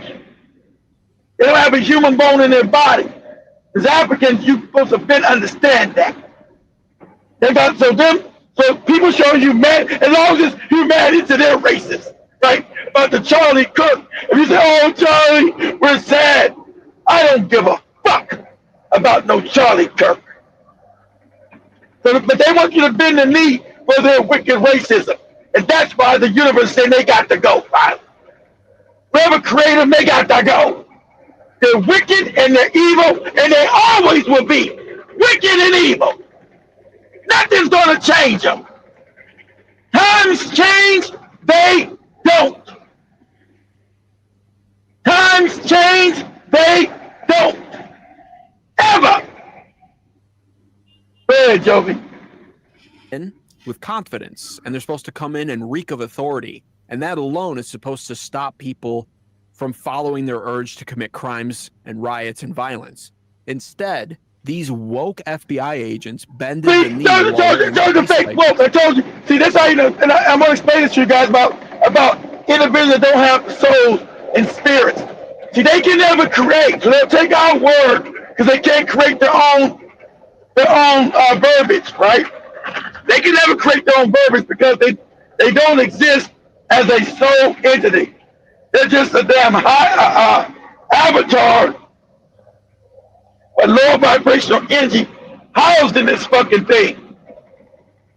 This is a demon. He's demonic. So these are not crimes. These are black people fighting against police brutality. But since he's a low vibrational energy, he has no soul, he can't have empathy. Remember, they say empathy's bad. These people don't believe in empathy because they don't know what that is. Because they're demonic. And not in the sense of the Bible nonsense, the sense of low vibrational energy. This thing doesn't have a soul talking. The low vibration, there's an avatar with demonic energy in it. Okay? That's why it's white. It has demonic energy in it. This is a spiritual battle. So he doesn't see the humanity in the people that say this is wrongful death. And black people now fighting in the streets again because of being murdered unjustly by the police. And saying we're not going to stand for them. He said these are all crimes. These are crimes. When they're doing it, it's not crimes. When they was at January 6th, burning down the Capitol building, fighting, those are crimes when they do it. So they're never going to change. So I said arguing with a white supremacist is always useless because they're demonic. They come from a demonic position. And justice is not in this cracker here. There's no justice in this cracker. None. So you argue with their ass is absolutely idiotic. There's no justice in this cracker that Joe be showing. Go ahead, Joe. newspapers. And of course, the liberals were fawning all over it. Meanwhile, the rest of us conservatives, this made me want to The fake liberal, the fake conservative, it's all fake. This didn't The white liberals racist, the white liberals racist and low demonic, and that fake conservative is a racist and demonic. So that fake white left shit is fake because they're both racist. So don't listen to, oh, the left is the right, is the left, the right. That's all fake. They're both demonic as white people. Very joking. Patel certainly remembered it. And every single FBI agent in this photo who bent their knee at the George Floyd riots has now been fired by Kash Patel. Now, of course, there's one exception, because as far as we can tell, this specific FBI agent may have just been bending down temporarily to pick up the half a dozen of donuts she dropped on the ground. So she actually might have to be rehired, but the rest of them have been fired for good. And it warms my heart to see that. But in more serious breaking news, this is a huge story. See, pause it. It warms his heart to see injustice. So that's what they are. But see, when you go to school killings and these people never accounted for it, it don't bother them. All the white people are the ones killing people. His people are the ones killing people. That's what I told you. You can never negotiate. You can never listen to what the fuck they got to say. You can never have any kind of negotiation with these people as far as your survival. Ever! And if it ever comes to war, you must wipe their ass out. Can't be the African, oh, I have humanity. That's not hurt them. If you decide to do that, I'm going to bubblegum the fuck out your ass. You are a danger to black people. And I'll get rid of your ass. I won't compromise and say you in the wrong place in your mind. I'll bubblegum your ass and throw you in the goddamn, I'll throw your ass off to the side of the road and keep it moving. The damn me talking with an idiot-ass black person is over. I'll bubblegum your ass and toss you to the side of the road and let the buzzards pick at your motherfucking bone. Because if you don't know by now who's your enemy, I don't got time to teach you, and you are in the way. And I'll bubblegum the fuck out your ass. And I'll toss you in an empty grave. Get your ass out of here. This motherfucker right here is demonic and wicked as fuck. I don't know what you're. There's gotta be some shit on BitChute and probably on YouTube because they don't ever stop their racists. Us talking the way they'll ban us. They'll let the racists just run amok. Why is this shit he talking ain't flag? This open racism in your face because that's what the world's based on. Go ahead, Joe. Confirmed to have had 275 plainclothes agents embedded in the January 6th crowds, congressional source says. And that report, now confirmed to be true, goes against everything we were told by the former FBI director Christopher Wray, who insisted that he had no knowledge of any FBI agents being in that January 6th. That's why your Candace Owens and the other bootlegs are so dangerous. That's why your Candace Owens types and the other bootlegs are so dangerous. Go ahead, crowd. He doesn't know. He didn't think. Yeah, because I've seen Candace Owens was also when I was doing my research, I saw she also had a show with Kash Patel. Man, like she was gone. She's super gone. Were any, and if there were, he certainly didn't know about it, which doesn't make sense as the director of the FBI. Here's footage of him lying about that, and now looking back on it, it's clear he perjured himself. And very likely to face the same indictment. And let's say something. Pause this joke. No more. I can't take no more of this guy anyway. Let's understand the FBI was created as a tool, not a tool of justice, created by the same cat. You can go look this up. Please go do your research. The FBI was created by the cats with the hats as they was creating the Federal Reserve Bank to control public interest and public influence, create a criminal division. Remember, FBI was created for money situation. So it always was a fake organization like the CIA. So this moron talking about, oh, the FBI has been criminal like the CIA from its inception. So the idea he's talking about, oh, it's good now when our people got it. It's bad when they people got it. That's all kabuki theater. It's been bad at its inception. And we know J. Edgar Hoover was a self-hated, the first director was J. Edgar Hoover, a self-hated mulatto homosexual. Okay? You want to have Joe, we look up those papers. A self-hating homosexual, a self-hating mulatto homosexual, who they knew they can control and do their bidding. That's why it was the FBI that was behind the murder of, along with the CIA, the murder of Malcolm X, supposedly also MLK. I don't know about that, but anyway. And the breaking up of the FBI. Breaking up of the Black Panthers and all other black organizational groups. So it was never built for any good. See, but they're wicked, so they don't ever believe in any good. No matter where you find it, whether you see the white person, South Africa, Australia, they're never good. They always believe in evil, wicked shit. Always. Always. What's this right here, Joe? Yeah, we have, I want us to talk a little bit also on TikTok. Of course, the changes. Still, as I was doing my research, I've also realized, of course, there's less information literally on majority of the things you're gonna look up. You'll find videos of maybe 2 weeks ago. I can't find that, exactly. I can't find nothing. My whole algorithm's changed. You're not seeing nothing. They've got control of it now. Joe. Yeah, so this is Trump, literally. I think I mentioned it yesterday a little bit, but I didn't share much on it. This is J.D. Vance talking about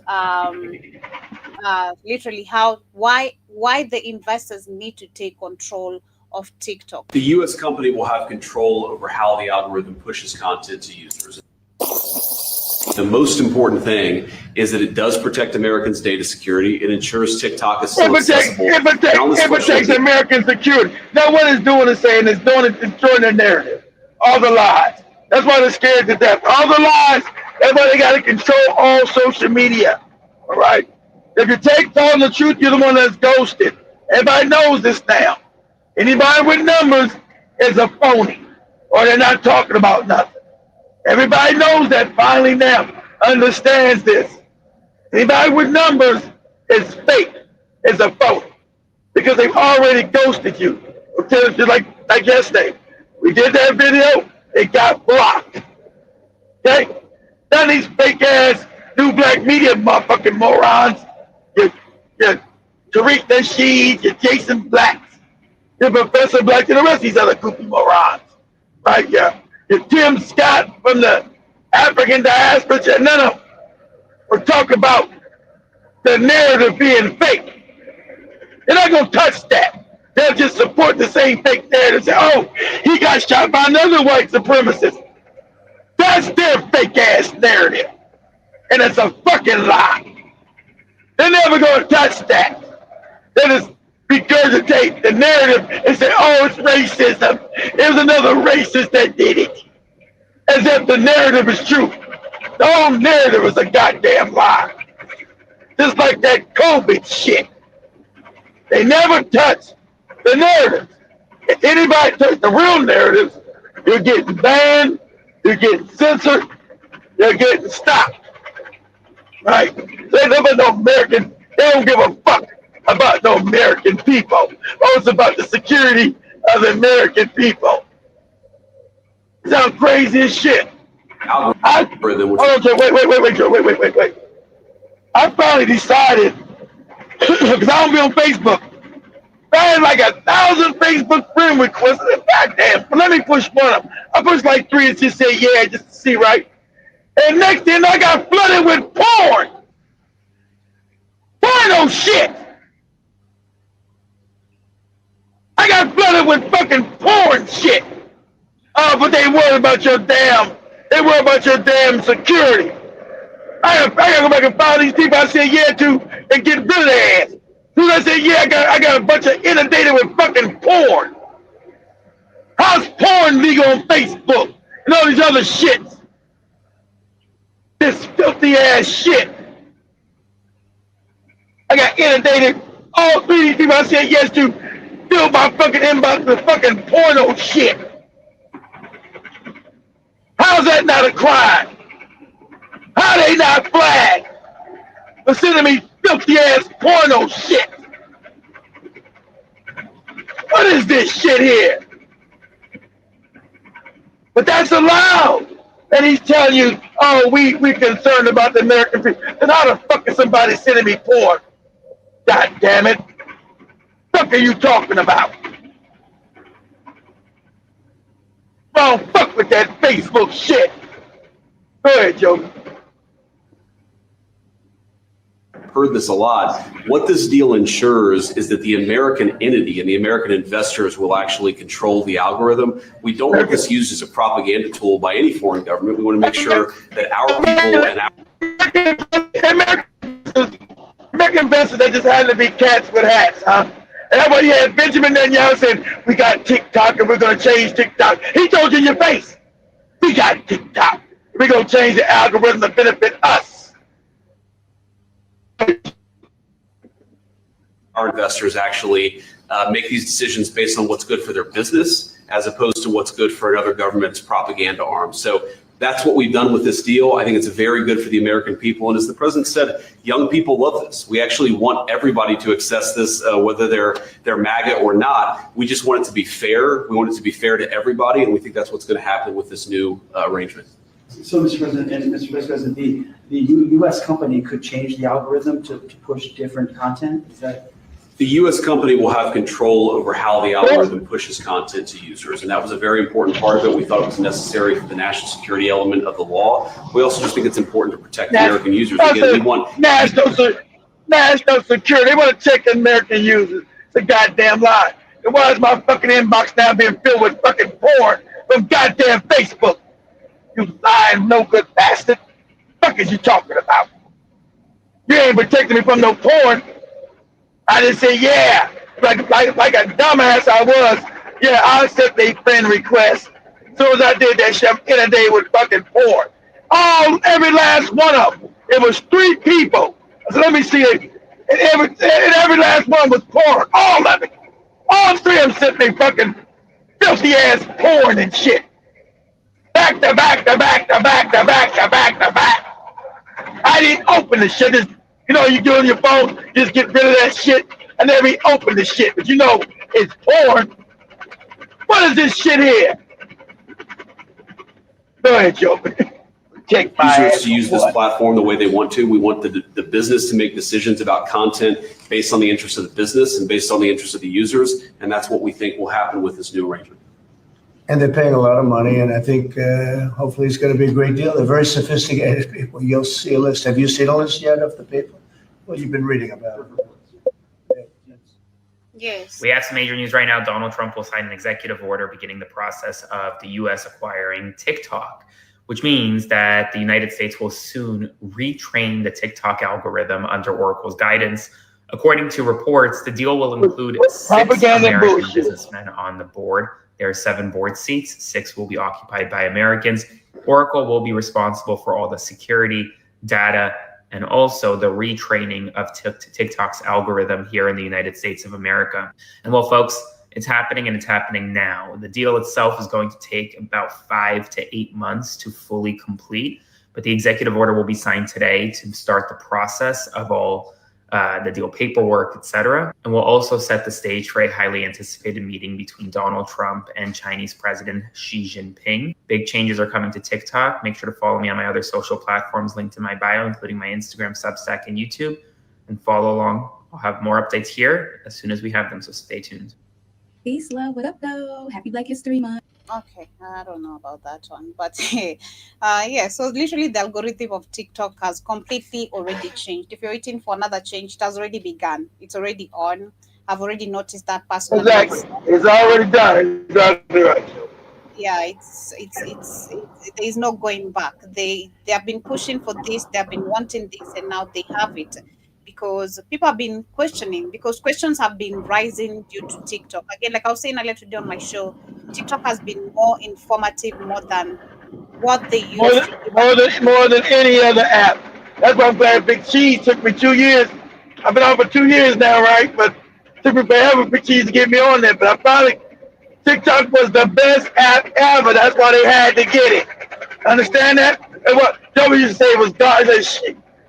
Joe, you crazy. That Instagram, all that shit is fake. TikTok, I knew they coming for TikTok. TikTok was just showing you too much reality in real time. They said, "Oh no, oh no, oh hell no! We gotta get control of this. We gotta get control of it now." I will not throw Instagram under the bus. I still get more information that I'll still relatively get on TikTok nowadays, being honest. Because I remember Joey did one real video talking about the damn thing in Kenya last year. Her ass got silenced. That shit got on mute. yeah, I remember. I remember they muted it literally. That's right. Yeah, Instagram has also been feeding information. Currently, I'd say there's been, you can get the same information you're gonna get on TikTok, because personally, most of my research comes from Instagram. So I would throw Instagram under the bus like that. I throw Instagram completely under the bus and let the bus roll all over. Ask TikTok on that joke for say type in TikTok say the upcoming change on TikTok. Let's say no. Say the propaganda that will be coming with the new ownership of TikTok. Say the propaganda that will be coming with the new ownership of TikTok. I'm just gonna try to use it to do business. I'm not gonna be doing nothing on no TikTok. I try to sell, so I got to build my. Since they took down my damn channel, put it back up my store. I gotta put back up my damn vitamins and shit. They took all that shit down. TikTok could be now controlled by the same family who just merged Paramount and Skydance and who own like all of the data, the Ellison family. This comes as we're all collectively remembering that about 6 executive teams control 90% of the American media industry. Yay. Here's what we know. The US agreed with China on the framework for a TikTok deal in Madrid this week. Trump said it's going to finalize the deal when he meets with President Xi this morning on Friday. That framework is already being reported on by the Wall Street Journal as TikTok being controlled by a group of investors, which includes Oracle, Silver Lake, and Andreessen Horowitz. CNN reported that the group purchasing our beloved app is led by Oracle's co-founder, Larry Ellison. As a reminder, Oracle is one of the biggest software and computing data storage companies in the world. Fun fact is that Larry Ellison was hired to make a database for the CIA. And Larry Ellison is, exactly, CIA and all them, yeah. Larry Ellison is a hat. He was put in business by the CIA, by the hat. Okay? See, all these hats, like this is like the fake ass Zuckerberg with the Facebook. Started by the hats again. Twitter started by the hats again. Isn't it funny? So now the hats have got TikTok. So the same group of people owning all what you consume. Like you said, they own all I don't know why they keep telling they buying each other's out. They own Paramount. It's the same hats. So I buy one corporation from another hat is supposedly different. No, this is all fake. This all goes back to the Rothschilds and the Rockefellers. Always. That's where the footprints always go back to. Always. They just got a new cat with the hat front man. Larry Ellison of Oracle. Go back and read his past. Oh, he's put in business by the CIA too. Another hat creation. And he gives most his money to Israel. Why does Larry Ellison give all his money to Israel? I wonder why. But go ahead, Joe. Oracle. Oracle does a ton of work for OpenAI, the company behind ChatGPT, and just made a $300 billion deal with OpenAI. And the related news is that in late July, the FCC approved the Paramount Skydance merger, so now the Ellison family controls Paramount Pictures, CBS, and are reportedly looking into also purchasing Warner Brothers Discovery, the company that controls HBO and CNN. I compiled a list of all of the companies owned by Paramount Skydance now. This is an insanely big media conglomerate. And these are all of the subsidiaries. This is all fake. It's all fake. Because you got one hat giving it to another hat, saying all they own. They own all of it, period, anyway. If you believe these are business deals, it's all fake. Because they already own all of it. Already own all of it. Because who owned Paramount and CBS was the Redstone family, who wore hats. So when they just give it just sell it to Ellison, they already own it all. So they make you believe a different hat owns it. That's a lie. They all own it all. With these fake business deals. They're the same people that own all the shit. And if you say it, somehow you're anti-Semitic. You saying the truth, somehow you're being racist. Sorry, Joe.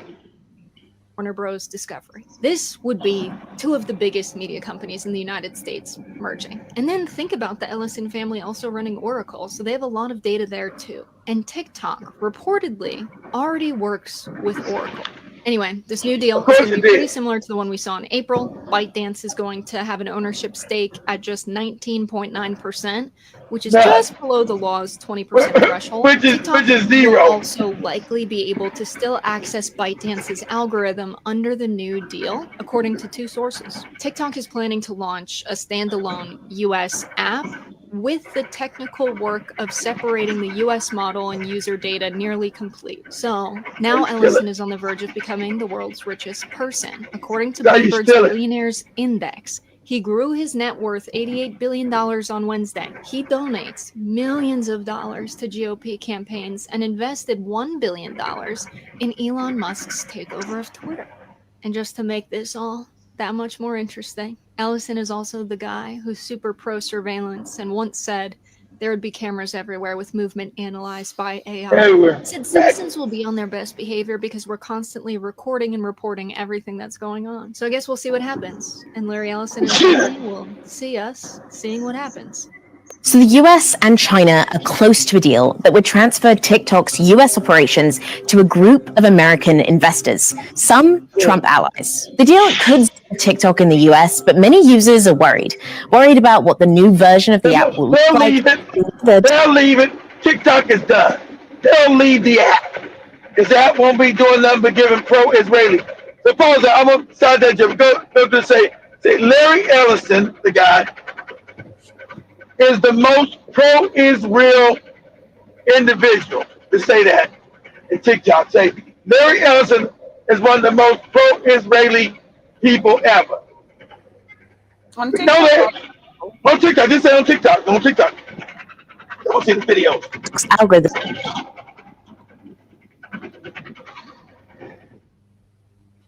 They want you to know all this fake. Oh, they changing corporations and all that old shit. It never changes. It's one cat with the hat giving this business, the other cat with the hat is get old. That's all they do is change. They tell you it's all different business. But it never leaves the hands of the cats with the hats. It never leaves their hands. Isn't that funny? Media never leaves their fucking hands. Is a pro. Say Larry Ellison, one of the most pro-Israeli businessmen. Like that. Pro-Israel business. Because he's one of them. But it never, I don't care if you're in France, you're in England, you're in Germany, it's still all controlled by the hats.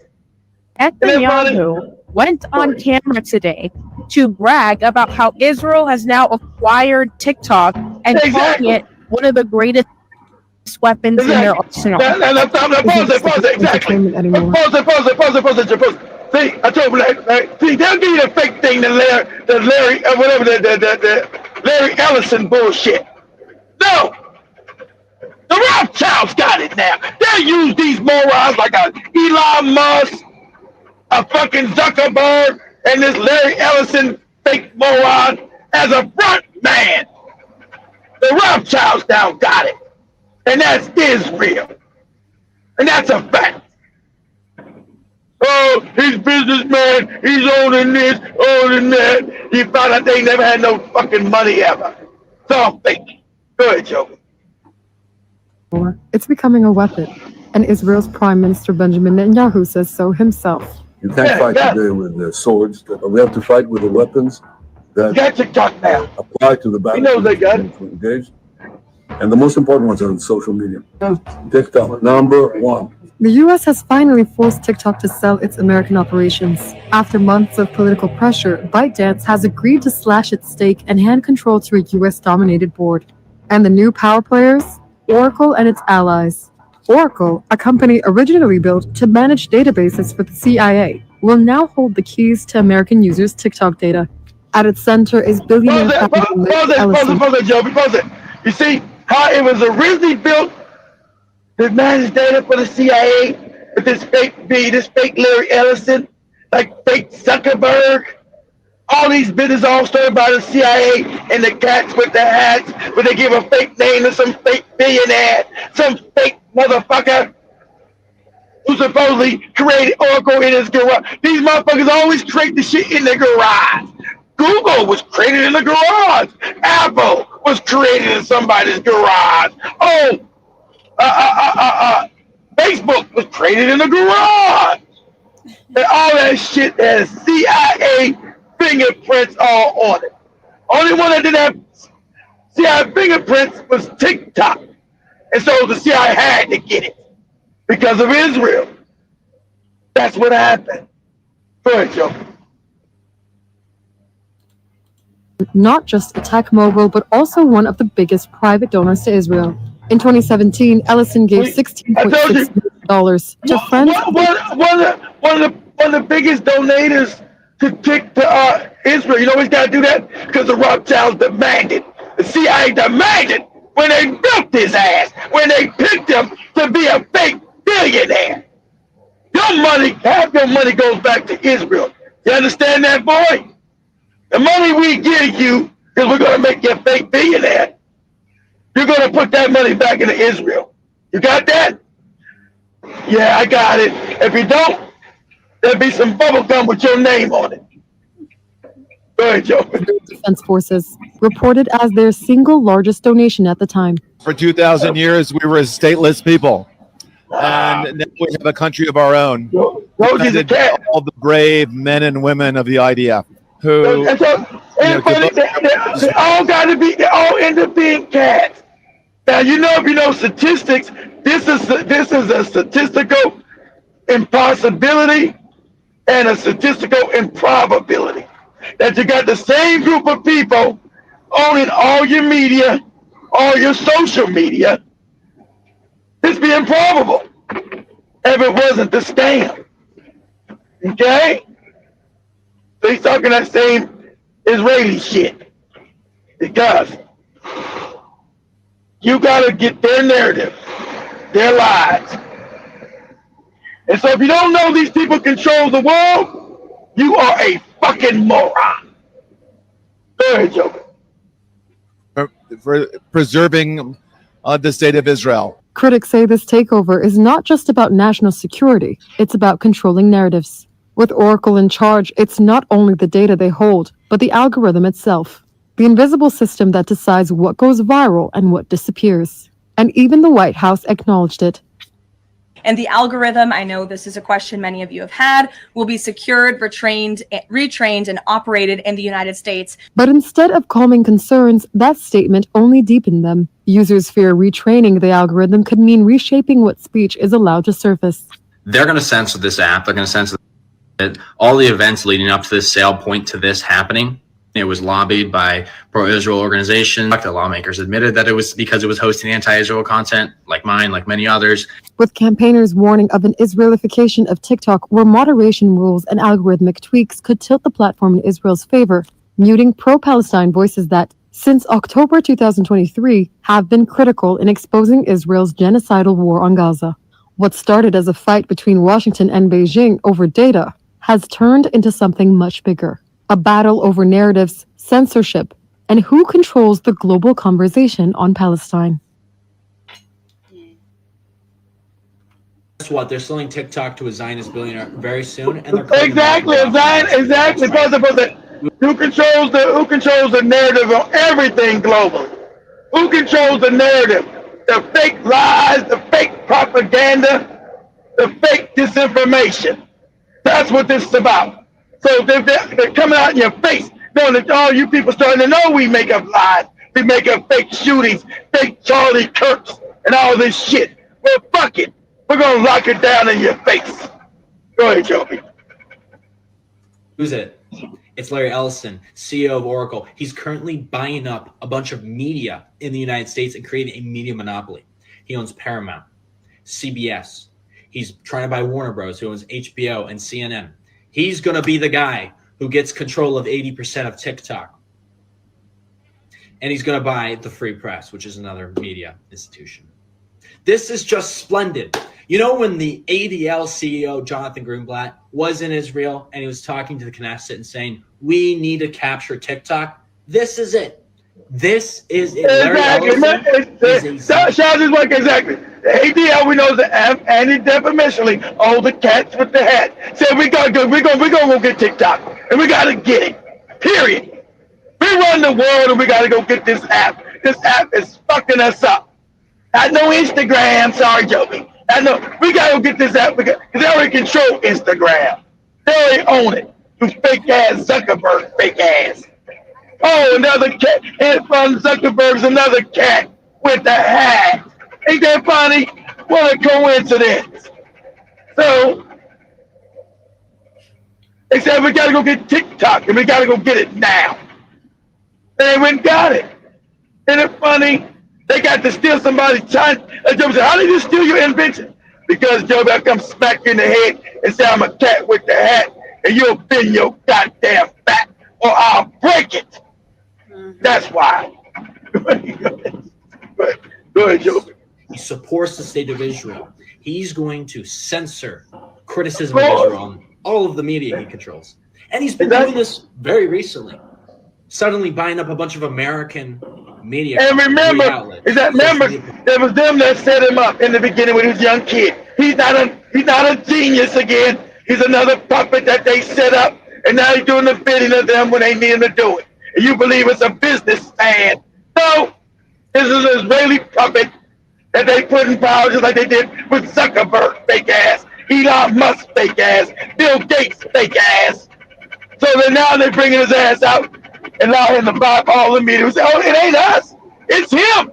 It's Larry Ellison. It ain't us. He's the one doing it. Go ahead, Joe. You need to put a stop to this.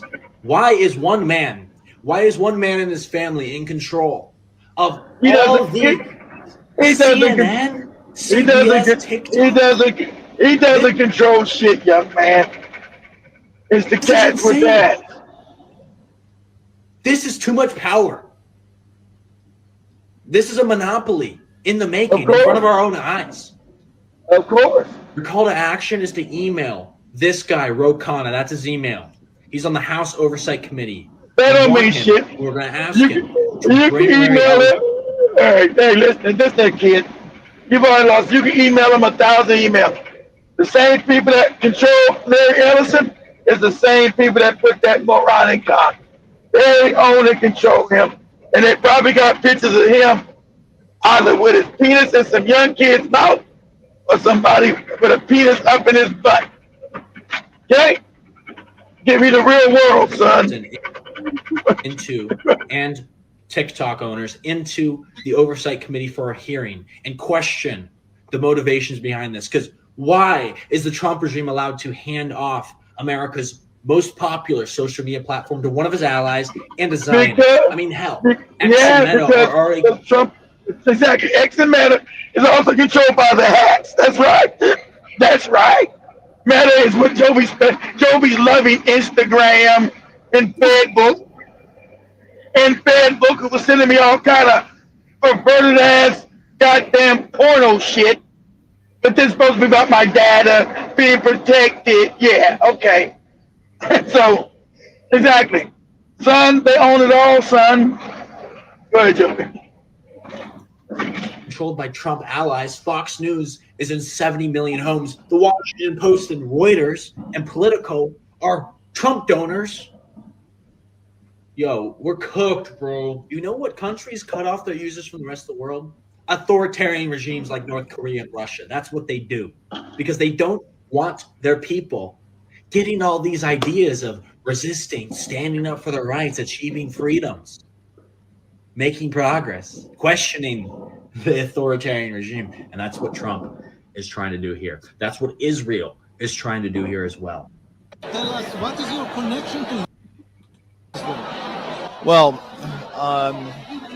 the renewal of the Jewish state is something that I think touches all of us. For 2,000 years, we were a stateless people. And remember, this is all fake. Remember, this is all a lie. This is fake. It's a lie. These are not the original people of that land. Those will be black people. These people are Khazarians who adopted that religion and accepted everything they say is a lie. It's a known lie that they tried to hide, and it keeps having to come back up. They're Khazarians. They're Ashkenazim Jews. So they're not original Jews. It's not anti-Semitic. It's the facts. So he keeps talking about the same lie. We were the people 2,000 years ago. No, you're not. No, you are not. As Joby showed, that's why they can't take a DNA test, because it shows that they're not those people. That's why all their names were Eastern European names. Like Malachowski and Habsburg and Slow-Mo Slackerberg. They're none of these people. So that's another lie they keep telling. Anyway, I'm going to let Joe read the comments. Is the pre-show up here, Joby? Nah, I'll talk to you after the show just to let you know what's up. But I see Jiba Jabba says Villa refers back to the house of Bobun, if I'm pronouncing it correctly, I don't know, and the ruling family going back through Sweden. Trump alliance with the house of Bobun family allegedly. I don't know if I'm pronouncing that correctly, but yeah, shout out to Emil as well. Karibu sana. Big Cheese also says, I know I say this a lot, but it still puzzles me how everyone loves this white man and hate me. I can't figure out. It's crazy. Jason says Indians, Arabs got chimp issues with each other. And also Big Chase says, and why are the white people constantly saying George Floyd is our hero? No one is saying George Floyd is our hero. Just give them justice. Exactly. No one said nobody about George Floyd. We said because they don't know the difference about justice. Big Cheese. Justice does not exist in their lexicon. George was none of our heroes. We said he deserved to be treated like a human being and given justice. Not about him being our hero. Most of us wouldn't even like George Floyd. We just saying he shouldn't have been murdered. That's what we're saying. Humanity. Mm-hmm. And also see, Big Cheese also adds the little Kash Patel asked up on his Twitter, or the elite Kash Patel, asked up on Twitter account about his Asada Shakur statement. Yeah. He made that. That was, I think, yesterday. Also, Jibajaba says all the clerk had to say was, I can't take that bill if that is the true story. And Big Jesus says this Charlie Kirk worship they're forcing on us is them trying to see if they can make us submit to blatant white supremacists in our place. Exactly. That's exactly what it is. If we're ready to be submitted and be put back into slavery, that's exactly what they're doing. They want to see, are we weak? Are we not our grandparents fighting in the streets anymore? Exactly. Go ahead. Big Emil also says Malcolm X turned 100 years old this year. Why isn't no one celebrating for him? But yet everyone is rooting and crying over Charlie Kirk. It's crazy. But General Let me say something quick. Imagine, see, they try to compare this racist ass Charlie Kirk to Malcolm X. In your face! They say he's something like a Malcolm X figure. This how these white people are fucking retarded. Go ahead. Jibajaba says 2028 Trump will run as a vice president to stay out of jail and be shadow president for 8 years. And Jason says Facebook. Okay. Jason. Okay. Jibajaba says keep the bot hard. You talk about the bad chicks on job issues. God damn. And Big Cheese says get ready for TikTok about nothing but black people on black crime, LGBTQ. Yeah. Black people crime, black people thugs, black people with their pants out, black people doing stupid shit. Exactly, that's coming. Big up to Ben Uko says this started with Reagan, with fairness doc time. Jason says, with Reagan over there. And more pretend Indians and moral folks saying they are not from Africa. Big cheese. TikTok is becoming how low vibration and frequency now. And yep, those are all the comments literally as we wind up with today's conversation. That has been that has been the Africa Today show. In case you're here for the first time, kindly subscribe and of course download our app on the Google Play Store. Like you heard, yesterday's show was taken down because of talking facts. That is what we do here. So in case you missed the shows on YouTube or if they're taken down, kindly ensure you have our app. Go to app because you got our BitChute channel there and you got our Rumble channel on the app. So go to Google Play Store, type in Blackout Fire Network. It's free. Blackout Fire Network. Download that app, and all our shows that YouTube blocks, BitChute and Rumble still allows you to see them. So, and then I always go back over the weekend, download them, then I re-upload them to the network as well on the TV section. Okay, so you always still gonna get the shows, but like Joey said, go get the app. If you got the app, you're not gonna miss the shows at all anyway. Okay, just go get the app, so you don't have to go looking on BitChute or Rumble. You just download the app and it's right there. It's right there. So I need to get rid of our X account and our other account because I'm not making another X account. So that account ain't no good no more since they banned us last year. And well, they ain't banned. They claimed the account got hacked and they didn't know no more. This lies they tell. Much love. See you guys later. That is tomorrow for us. Same time, same place, right here on the Blackout Fire Network, media of the 21st century. We out in peace. Peace, family.